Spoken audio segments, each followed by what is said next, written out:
It says, Vashem himtir al Sodom v'al gofris va'esh. Hashem rained down fire and sulfur, me'es Hashem min hashemayim. And Tzvi asked the question yesterday, why the sulfur in the fire? The sulfur is a substance that burns. I think that sulfur burns, right? It's something that does. It also burns, and certainly where the sulfur lands on the ground, you can't plant anything. And the fire, the Medrash says, is because they had a law in Sodom that anybody who gives money to a poor man, they burn him. That was also one of the laws. So the Mida Keneged Mida, they got what they deserved. So fire comes down from heaven, and the Medrash says, you see how God works. If you're good, you can get manna from heaven. If you're good, the manna comes down to feed you. If you're bad, you get fire and sulfur. By the way, manna is better than fire and sulfur. So except I saw somebody just recently offered me, they have these Doritos. They have these Doritos, which are, it says, like in Hebrew, I think it's soref esh, like fiery Doritos. So a guy at the other yeshiva offered me some of these fire-burning, blazing devil with a pitchfork Doritos. He said, "Would you like it?" And the guy's standing there like this. We want one, and I like, no, I don't want pain. When I eat, I don't expect pain. If I want pain, I could go in Israeli traffic. I don't need pain when I'm eating. I don't, no, I want that, no. My kids used to do that. Like they would eat these what do you call these hot peppers? These hot, they make the falafel sauce out of the schug, the stuff that they put on the falafel. What are they called? The peppers, the hot peppers. My kids would eat the pepper, take a little bite, and see who could do it last the longest. So the Gemara says like this. The Torah says that HaKadosh Baruch Hu brings down the sulfur in the fire. Now I'm gonna. This is just the process. One of the most bizarre sections of the Torah now. Look at the bottom of the page. Vayal Lot mitzoar. Lot first stayed in this small town called Zoar, and then when he saw the destruction, he got nervous that it's going to get to that town too. So what does he do? Vayeshev bahar. He goes up to the mountains. Ushtei benos avimo with his two daughters. Ki yarei l'sheves b'Zoar. He's afraid to stay in Zoar. Vayeshev ba'me'ora hu ushtei benosav. He and his two daughters go into the cave. So then, Vatomer ha-bechira el ha-tzeira. The older one says to the younger one, Avinu zaket, our father is elderly. V'ish ein ba'aretz lovo aleinu kederech halartz. There's nobody to marry us. So there are opinions that say when they saw the destruction, they thought the world's coming to an end. They thought the world is ending. There's one opinion. The other opinion is they thought nobody would marry them because they came from Sodom. Nobody was interested in making a shidduch with Sodom people.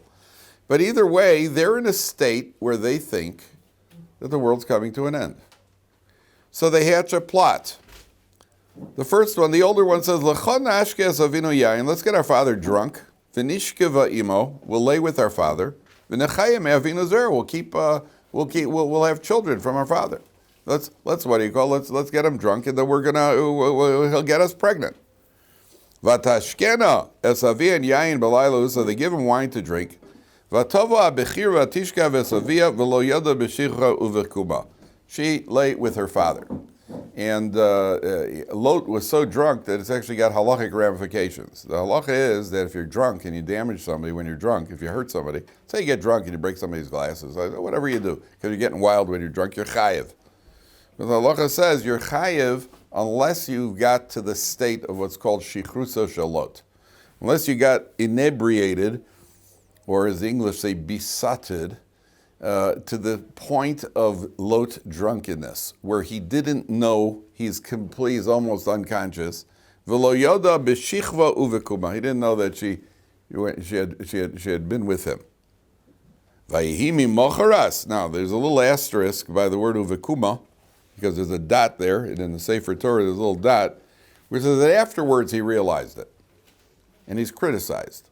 Not your fault in advance, but afterwards he realized that he realized what happened, and then the second night it happens also, and that's what Lot is criticized for. It's one thing that it happened the first time, but you knowing that it happened, and again you left yourself vulnerable and you drank wine the second time. Vahimi mochras atomar bechir el tzira hein shachati emesh esavi. I lay with him yesterday. Nashkenu yayin gam halayla. Let's get him drunk tonight. Uboy shichvimo nachayim avinu zara. She says to her younger sister, you do it. So they do it the second night, and then they have children. Take a look. They both get pregnant, and sometime later, obviously, it says, Vatelet ha-bechira ben. She has a son, Vatikra shemo Moav, which could be broken down into May Av, from the father. Hu Avi Moav ad hayom. There's the ancestor of Moav to this day. The Moavites come from this man. Ve'atzeira gam hi yolda ben. The younger one had a son, Vatikra shemo ben Ami, hu Avi b'nei Ammon ad hayom. He is the father of the Ammonites. So she calls him Ben Ami, the son of my nation. So she's a little bit more discreet. Rashi points out, because the first one was so indiscreet, later on, hundreds of years later, when the Jewish people are told, Moav, they're not allowed to destroy, they're not allowed to conquer either country. They're not allowed to conquer the nation. They conquer all the other nations. They can't conquer Moav, they can't conquer Ammon. But the Jewish people are, when they do go in, they're allowed to intimidate Moav. They're not allowed to intimidate Ammon. That means there's going to be a punishment years later because she's so indiscreet. It's like a public announcement from my father. I'm pregnant from my father. So then the Moavites later on down the line, the Jewish people are allowed to hassle them. The Ammonites, who they're not allowed to conquer, they can't even hassle. That's the storyline over here. Okay, now you should have a question here. There should be one question, one very basic question. In this whole story, you should have a basic question. They go running away from something, they run into a cave. Okay. No problem here? Nothing bothering you? Nothing bothering you? Nothing curious over here? There were other cities, and Avraham was... No. Something else. Something very basic in this story you should wonder about. Something very, like a curiosity. Just a very, very curious question. Very curious question here. The cave? What's that? That they went to the cave? They went to the cave because they're worried about Lot's hiding in a cave. He doesn't want to get killed. So he's in the city, goes to the cave. Well, something in the cave, something about the cave you should wonder about. Now, where'd they get the wine from? Where'd the wine come from? You run out of the city, hey, it's being destroyed, grab the booze, let's go. Where'd the wine come from? I told you, my 8th grade teacher once asked us, she said, what would you do if your house was on fire? What would you grab? If you could only say, wait, you're going to run out, what would you grab? She said, I would grab the family pictures. That's what she said. I remember I was enchanted by that. Oh, that's pretty cool. I didn't agree with it. I said I would grab my baseball glove, but okay. But I thought that, she said, that can't be replaced. Okay. So my baseball glove couldn't be replaced. Okay. So she said, okay, here, and then the third guy says, if he's Irish, he says, grab the booze. What am I going to drink for supper? So where'd they get the wine from? Right. So there's two opinions. There's one opinion that says they happened to run into a cave, where in the old days they used to store wine in caves. So they ran into a cave, and they got into a cave where it happened to have the wine in it, which is obviously they were guided into that cave. There's another opinion that the wine got there supernaturally. The other opinion, Gemara says the wine got there through a miracle. The wine showed up, right? Why would the wine? If it's a miracle, who's performing miracles? God's performing miracles. Well, if God's performing miracles, then obviously He wants this to happen. I didn't have to put wine in the cave. You got to put water in the cave. Could have put nothing in the cave. He wants to put the wine in the cave. So on one hand, and he said, I don't need this nisayon is not needed right now. Obviously, this is being encouraged by HaKadosh Baruch Hu, because HaKadosh Baruch Hu wants to produce what's going to eventually lead to Mashiach. And that's why the Gemara says that on the one hand, Lot, he certainly was in it for the immorality. The daughters were in it because L'Shem Shemayim. And not only that, who took the initiative in this mitzvah? The older one. Now pay attention carefully. The older one took the initiative. She's the one who's going to have Mashiach come from her. Boaz's going to have Mashiach come from her. The younger one didn't take the initiative. She was more discreet. That means the older one had the idea. And the older one is going to get the reward, but even within that, you could do, there's a lesson here. You could do something very good in life, and you could have a misstep in what you're doing, which is that she was indiscreet. Who said you had to call a Moav? On the other hand, you took the initiative, therefore you were meriting to get the Mashiach. Isn't that interesting? Now, which begs another question. And this is a much bigger question. Why does the Mashiach have to come from here? You can't think of a better. Remember, the Messianic line comes from two places. It comes from Yehuda in Tamar. It comes from Yehuda, the line of Yehuda, and it comes from Moab. Now, pay attention. Where you go for a ride, gentlemen, is absolutely enchanting. Only one rule: can't ask me any questions about this because we're going into some Kabbalistic ideas. Not that I've learned the Kabbalah. I've seen the commentaries who quote the Kabbalistic ideas. I don't know any more about it than you do, but I'm only telling you what the commentaries say. So you can't ask me any questions. But I'll tell you, it's an enchanting idea, even at our level of understanding. Let's look at the Messianic line. Where does the Mashiach come from? Well, you start off with Lot and his daughters. All right, a little bit of incest. That doesn't sound so. That sounds so wonderful. And we find out afterwards, well, God was also involved. Put the wine there, but at the end of the day, it's incest. There's something that certainly looks. What is the word the English use? Looks very dodgy. That's their word. It's dodgy, isn't that the word? Right? It's dodgy. That's a bit dodgy. Okay, that's on the Moav line. So the Moav line, which ultimately reaches who? A woman named Ruth, right? A woman named Ruth, who then marries Boaz, who comes from the Yehuda line. But one second, before we get to Ruth, that's on the Moav side. What happens on the Yehuda side? So Yehuda's first two sons marry a woman named Tamar, and they die because they wasted their seed. And then eventually the Torah in Parshat Vayeshev, the Torah says, well, then Yehuda sees his daughter-in-law, and she's waiting on a street corner at a crossroads like a harlot. And he thinks she's a harlot, and he solicits her services, and the two of them, and she gets pregnant, and she has children from Yehuda, and it ends up becoming the line that's going to produce Mashiach from the line of parents. That looks dodgy. And then the Medrash says, well, was Yehuda capable of such a thing? Yehuda's a tzaddik who, the Yetzer Hara, not the Yetzer Hara, the angel pushed him. Which, by the way, that excuse cannot be used ever since then. And no one could come along and say it was the angel who pushed me. But the Medrash says it was the angel who pushed Yehuda. That looks kind of dodgy. All right. Where does the line of Yehuda and Tamar then meet? Yehuda and Moav meet? You have this woman, Ruth, who herself was first married to a Jewish man. It was a questionable. She had a conversion, didn't have a conversion. And then there's a man named Boaz. Boaz is the leader of the Sanhedrin. And Boaz goes down to his granary at midnight, and Ruth is going to propose marriage. So what does she do? She goes down to the granary at midnight. And the Medrash says, Boaz is sleeping, and all of a sudden, whoa, there's a woman at my feet. Right? That looks a bit dodgy.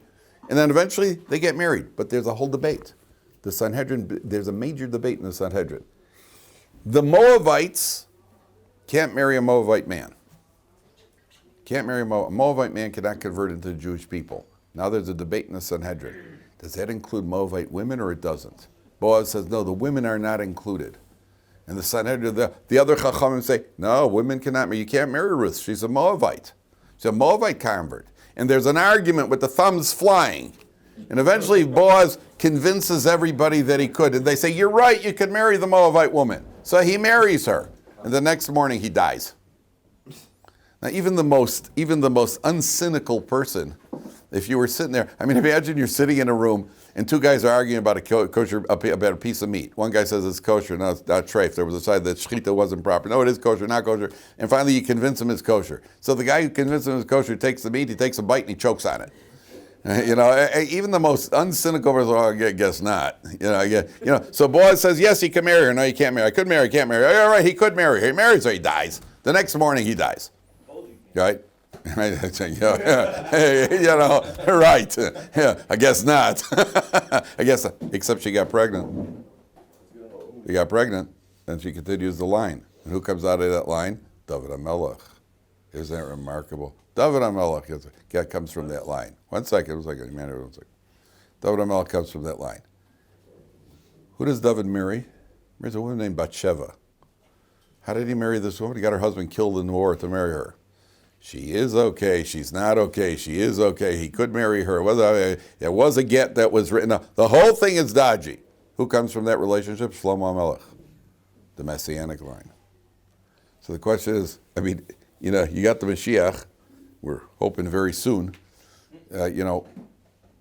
Why everywhere you touch it, and we always find out, well, after the fact it was really okay, and they wanted to perpetuate the world, and she was pushed by an angel, and over there was a Moabite. In the end, with back, when they found out that Boaz's marriage to Ruth was okay, when David becomes the king. Took 4 generations till it was ratified. Till it was ratified right away. But there was a lot of question on it, and it only became with hindsight years later that Boaz was right. Otherwise, David HaMelech wouldn't become the king. And he's anointed by a prophet. And only then did they find out, oh, by the way, it was okay. Oh, by the way, Yehuda and Tamar was okay. Oh, by the way, Lot and his daughters was okay. Why is that? Why does Mashiach have to come from these type of relationships? So there are 2 explanations the commentaries offer. One is a more basic one, and one is a little bit more esoteric. The basic explanation is that the Gemara says you should never appoint a communal leader unless he has a box of reptiles behind him, which means the proverbial skeletons in the closet. Get somebody who's got some what do you call it? He's got some stuff. He's got some baggage, because by having the baggage, it will stop whoever is the communal leader from lording himself over the community. He won't become haughty. The guy's got if the guy's a blue-bred pedigree, so then, well, look where I come from. Well, you know what? Look at your background. Your background in itself is not then Mashiach has to be able to relate to every Jew at every level. Where do you come from? You come from a cave of Lot and his daughters, so let's keep it all in a proper position. They'll keep them humble. That's what was basic explanation. There's a deeper explanation. You can't ask me any question. I'm only telling you what the Alshich says. These are the words of the Alshich. The Alshich says that there are certain neshamas that have to come into the world. See, no questions. The Alshich says there are certain neshamas that have to come into the world which are very high-level neshamas. One of those neshamas is obviously the neshama of Mashiach. There are certain forces, what we call the Sitra Achra, right? Forces, the bad guys, like the Death Eaters, right? Certain forces that do everything in their power to prevent these neshamas coming into the world. And the only way to get past them is by camouflaging these neshamas. Once they're camouflaged, these neshamas, that can deceive these other forces who are working against them. And therefore the Alshich says the neshama of Mashiach, which is obviously at such a high level, there's going to be major opposition to it, successfully getting into the world and successfully fulfilling the mission. And therefore the neshama of Mashiach has to be camouflaged and put through all these externally dodgy relationships, because when the other forces see Lot and his daughters, what good could possibly come from that? Yehuda and Tamar, what good could possibly come from that? And Rus, who's a dodgy convert, what could possibly come from that? And ultimately is able to weave its way through until eventually it's able to show up as Mashiach. So that's why it has to come from here. Now, I'll tell you a documented story. I'm looking for an Igros Moshe. I don't think we have one. It's the Igros Moshe, the 8th, the upstairs. Is there one here upstairs? Yes. Where upstairs? In the English library. I need the Hebrew one. The Igros Moshe, which is the classic set of responsa of Rav Moshe Feinstein, the questions that he answered, the correspondences of Rav Moshe Feinstein, where he goes into, he answers all sorts of long questions. So in the 8th volume, there is a biographical sketch of Rav Moshe Feinstein's life. And he was a Rav in Luban, in Russia, in White Russia.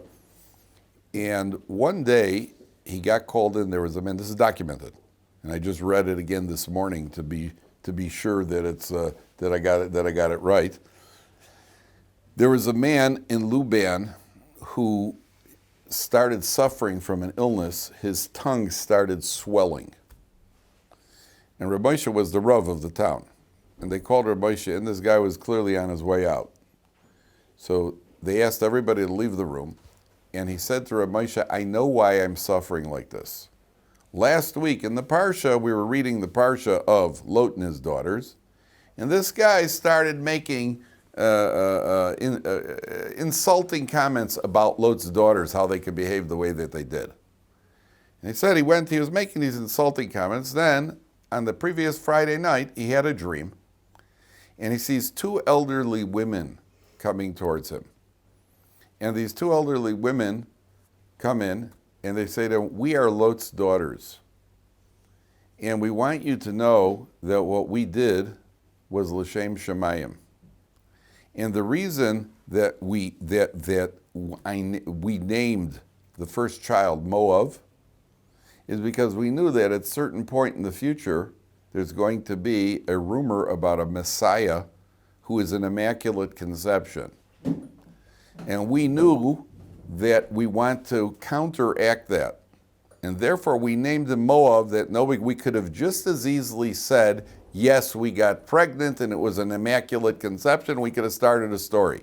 But we purposely did this in order to let the world know that our Mashiach is very much from a flesh and blood, and that the story that's going to come later about a Messiah who's from an immaculate conception is a pile of nonsense.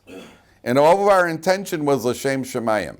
And because you spoke against us, you suffer the same punishment as the spies. Remember, their tongues extended and it went into their bellies. And that's what he said to Rabbi Moshe Feinstein, and a short while later he died. And Rabbi Moshe said, he didn't say it is, he said what the man was saying is mistaber. There's a lot of, there's certainly grounds for it to be true, and it could very well be that's what happened. He didn't say for sure because we only have the man's word for it that was the dream, and so on and so forth. But the idea is certainly correct. The idea that they named him Moav, I don't need the man's dream for that. The name of Moav was a merit for them, that they're doing it because they want to counteract this future rumor having to do with the Mashiach. Now, I want to tell you something fascinating. If there was one thing that we don't know, anything, you have one opportunity now to find something out that you don't know. What we'll call the ultimate secret for you. Something that's a secret that you'd like to know, the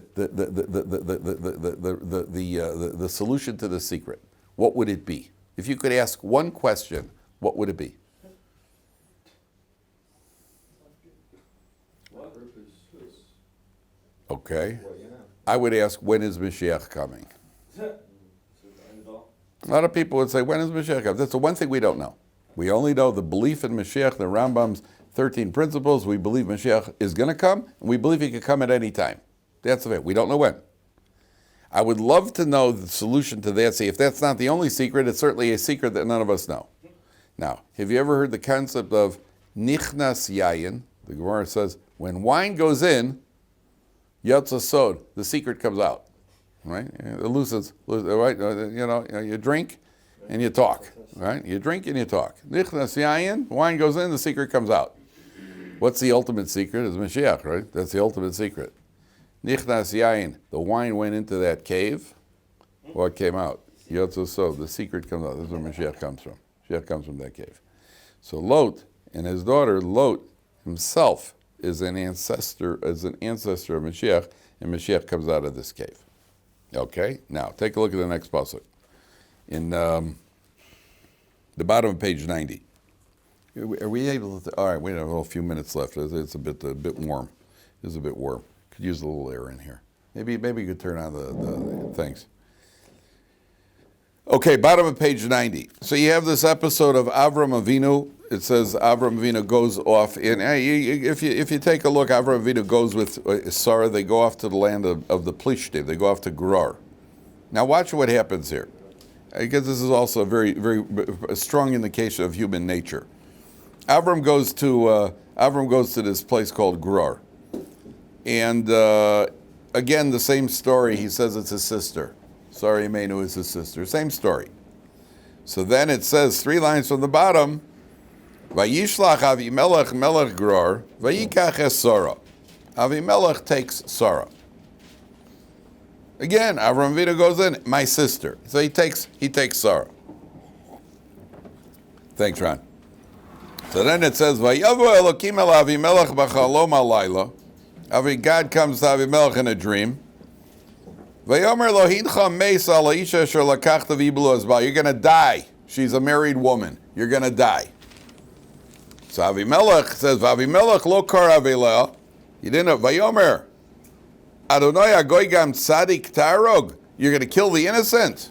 Now watch this. 92, second line. Halohu amar li achosihi. He told me she's my sister. I'm innocent. He said she's a sister. V'hi gam hi amra achihu. And she also said that he's my brother. Bisam levavi v'nikam kapayasa. In pure innocence and clean hands. This is all, I'm innocent. Didn't do anything wrong. I didn't do nothing. I didn't do nothing, man. Right? Okay, take a look at Rashi. Find this Rashi enchanting. Rashi says, it's the right column of Rashi, 5th line. Rashi says, I asked him. He said, it's my sister. And she also said, he's my brother.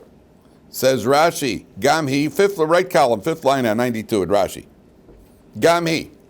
L'rabos avadim ugamolim v'chamorim. The slaves, the camel drivers, the donkey drivers, eskulam sha'alti. I asked them all. V'amruli achiyahu. They all said it's his brother. There's a brother and sister. Is that a question over here? Avram said it's my sister. So why did he ask the camel drivers? Why did he ask? And if the camel driver says my sister, why'd you ask the slaves? And once he asked the slaves, why did he go ask the donkey driver? Why keep asking? What's the answer? Because in your heart of hearts, you're not satisfied. That's why you keep asking. Are you sure there's no cyanide in here? Ron, is there cyanide in here? No, you should. Nissim, is there cyanide in here? David, you didn't notice any cyanide, did you?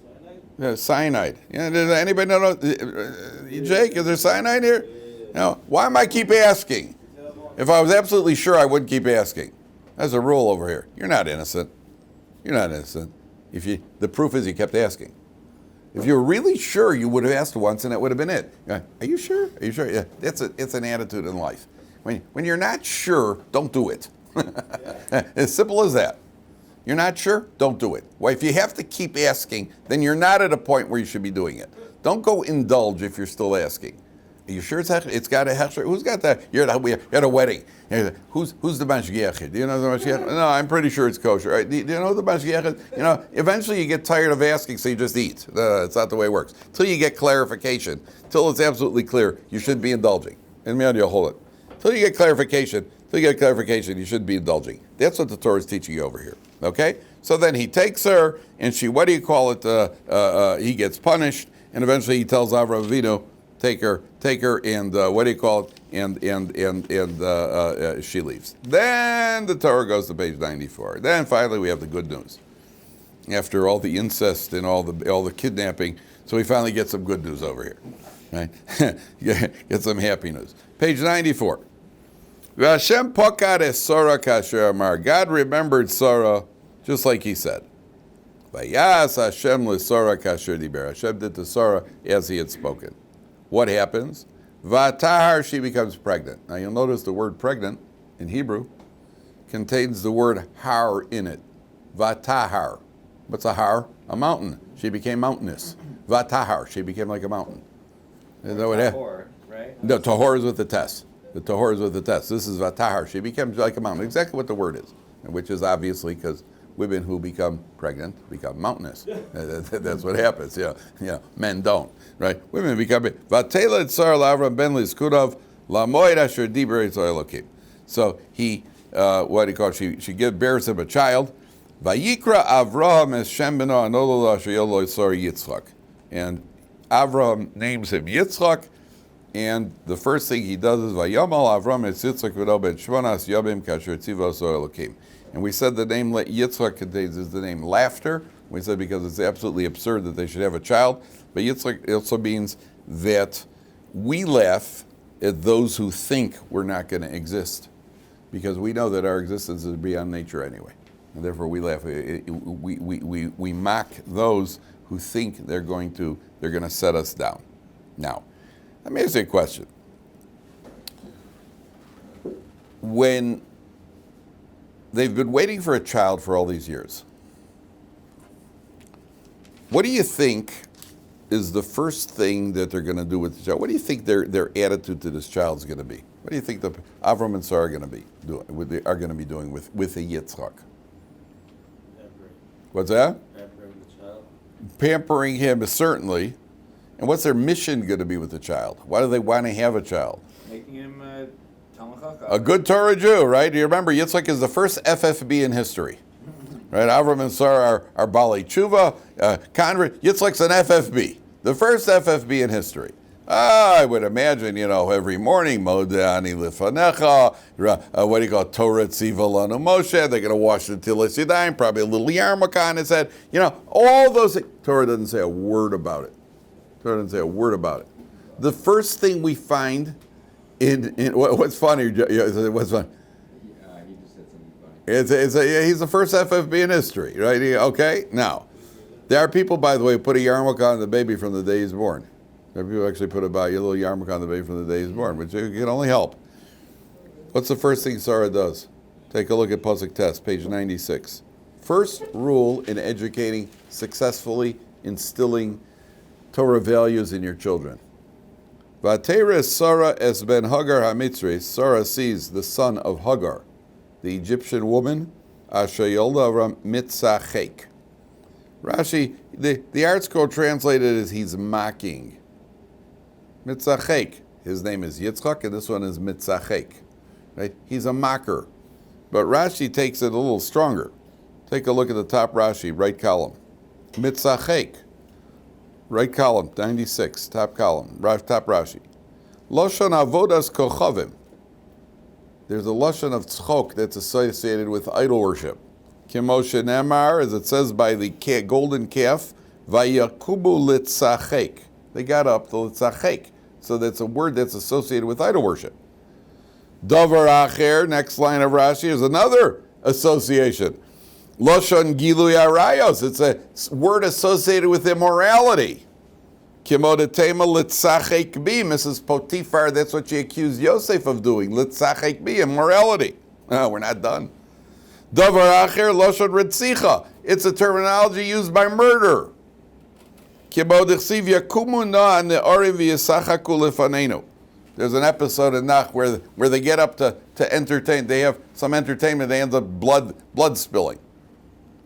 So what does it mean, Sarah? What did Sarah see in Yishmael? What's Rashi telling us?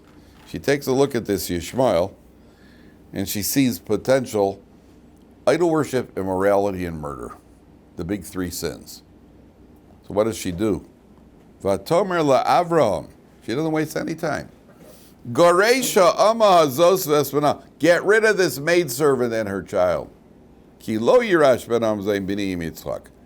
First thing that we find in Sarah's concern for Yitzchak. Now, obviously, they educated him and they learned with him, and the Medrash says Yitzchak and Avram learned in the same base Medrash together. Obviously, but what the Torah tells you, what's written in the Torah, in the words of the Torah, first thing, what's the Torah say? Get rid of the negative influences. First thing, get rid of the negative influences. This is something parents have to remember. You expect to be successful with your children. You teach them this and you teach them that. And you give them exposure, and especially in our day and age, where the exposure to idol worship, immorality, and murder is right on a little screen. Then parents wonder, how is it, I get calls all the time from parents. My son is in cheder, he's in school. He's not interested, he's not motivated to learn. Of course he's not. Why should he be motivated to learn? Kids able to watch movies, and he's able to this and that, the other thing. And this is in black and white. Remember, the words of the Gemara are in black and white. He's got the world at his fingertip. He's got Yishmael at his fingertips. Right? Says Rashi, you want to succeed with your children? First thing, make sure you get the proper environment for the kids. Get all the negative influences out of there. Then we'll worry about what you instill in your children. Now look at Avram Avinu's reaction. Avram is very upset about his son. Oh, I got to get rid of him. Got to say, remember, this is Avram's son. Now he's got to say, send them out. Sorry, what do you call it? Sorry, man, it says send them out. And Avram's not happy about that idea. Vayomer Elokim el Avram al yera beinechal anar. Don't be upset. Kol asher tomari lecha Sarah shema bekola. Whatever Sarah says to you, obey her. Look what Rashi says over here. Got to be really careful with this one, gentlemen.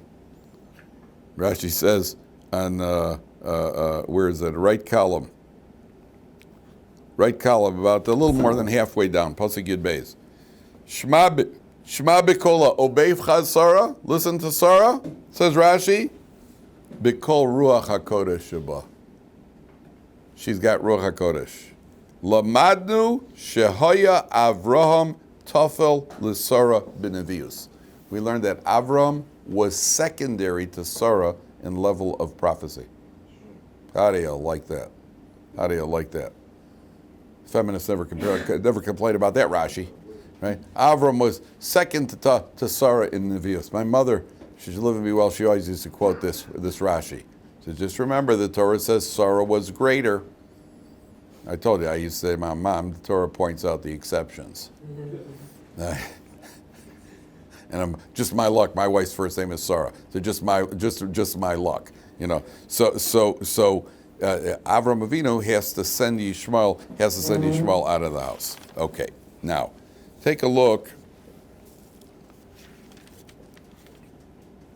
at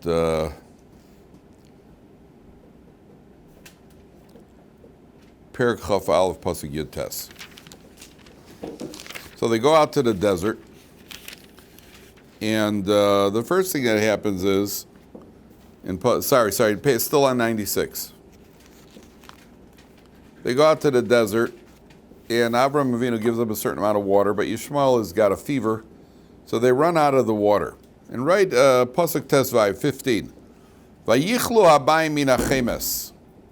The water finishes from the, how does he translate a chemes? A jug, a gourd? How does he translate? A what? Water skin. A water skin. Okay, like a jug of some sort. She puts the child under one of the bushes.